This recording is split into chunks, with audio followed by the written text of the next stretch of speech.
Assalamualaikum warahmatullahi wabarakatuh. Perkenalkan, nama saya Fauzia Alfisyahrin, kelas 11 A2, nomor absen 12. Jadi, nikah secara bahasa berarti menggabungkan dan berkumpul. Sedangkan menurut istilah syariat, nikah ialah suatu akad yang menjadikan bolehnya seorang laki-laki dan perempuan melakukan hubungan suami dan istri. Sedangkan dalam Undang-Undang Nomor 1 Tahun 1974 menjelaskan bahwa pernikahan adalah ikatan lahir dan batin antara seorang pria dan wanita sebagai suami istri dengan tujuan membentuk keluarga yang bahagia dan kekal berdasarkan ketuhanan yang Maha Esa.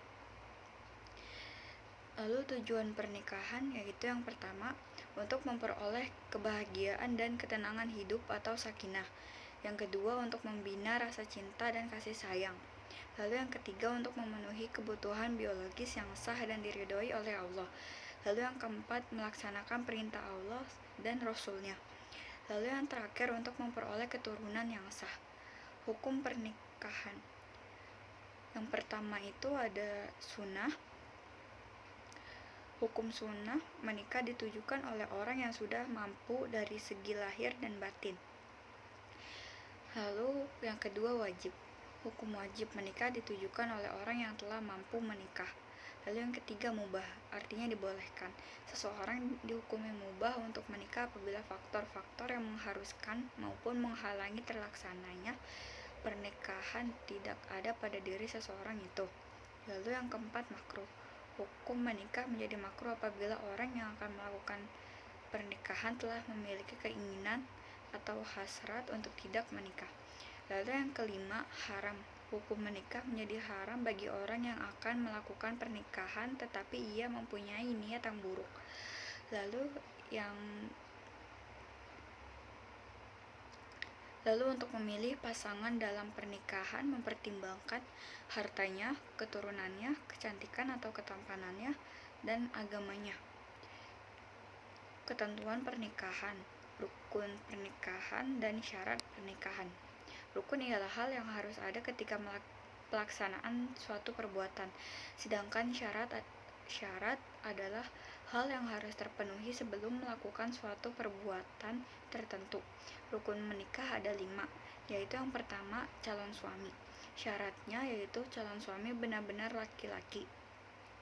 Yang kedua, calon suami bukanlah orang yang haram untuk dinikahi bagi calon istri. Lalu yang ketiga, tidak terpaksa. Lalu yang keempat, calon suami diketahui dengan jelas identitasnya. Dan yang terakhir, tidak sedang melakukan ihram. Lalu yang kedua, calon istri. Syaratnya yaitu benar-benar perempuan, bukan wanita yang haram untuk dinikahi. Lalu jelas identitasnya. Dan yang terakhir, tidak sedang melakukan ihram atau dalam masa iddah. Lalu yang ketiga, wali. Syaratnya yaitu balik, Islam, berakal sehat, merdeka, laki-laki, tidak sah wali dari perempuan. Lalu adil, bukan orang fasik. Urutan walinya adalah bapak, kakek, saudara laki-laki sekandung, saudara laki-laki sebapak, ataupun saudara laki-laki di keluarga tersebut. Bagi perempuan yang tidak memiliki wali, misalnya wali sudah meninggal, maka walinya adalah pemimpin di daerah tersebut. Contohnya adalah pegawai kantor urusan agama atau KUA. Lalu yang keempat, 2 orang saksi. Syaratnya yaitu Islam, balik, merdeka, berakal sehat, laki-laki, tidak sah saksi dari perempuan, adil, bukan orang fasik. Lalu yang terakhir, sikhat atau ijab dan qabul. Syaratnya yaitu ijab qabul dilaksanakan dalam keadaan bersambung. Yang kedua, tidak ditambahi dengan keterangan jangka waktu tertentu. Yang ketiga, lafaz jelas maksudnya. Yang keempat, ijab dan qabul menggunakan kalimat nikah, tazwil atau turunannya yang semakna. Lalu yang terakhir, boleh menggunakan bahasa selain bahasa Arab. Orang-orang yang tidak boleh dinikahi yaitu yang pertama, ibu kandung. Kedua, saudara perempuan sekandung. 3, anak perempuan kandung. 4, saudara perempuan dari ibu. 5, saudara perempuan dari ayah. 6, anak perempuan dari saudara laki-laki. Dan terakhir, anak perempuan dari saudara perempuan. Pernikahan tidak sah yang pertama itu pernikahan mut'ah, pernikahan yang dibatasi jangka waktu. Lalu yang kedua, pernikahan shighar, pernikahan dengan syarat barter tanpa mahar. Lalu yang ketiga, pernikahan muhalil. Seorang menikahi wanita yang tiga kali diceraikan oleh suaminya untuk diceraikan lagi agar halal dinikahi kembali oleh suami pertamanya. Lalu yang keempat, yang sedang ihram, baik haji atau umroh, serta belum memasuki waktu tahallul.